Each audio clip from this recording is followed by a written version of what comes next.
I remember the first memo that I prepared for the senator, and I handed it to my boss, the person in the office responsible for health policy, and she took a look at it. She said, "These are 4 pages of well-argued information.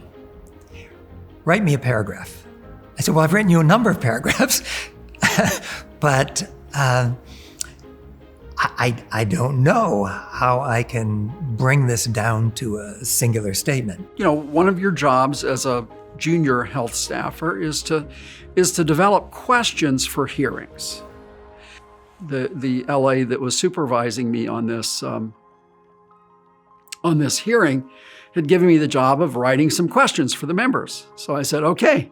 So I looked at who our experts were going to be, and I thought about, well, what are good questions to ask them? So I emailed a list of questions.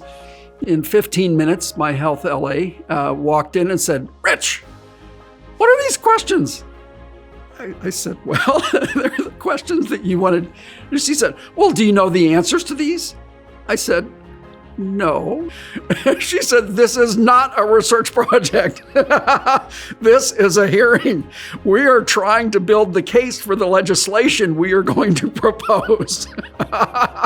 Oh, I was taking what I knew of the topic and my previous experience doing health services research and applying it in this new context. And no, that was not the task.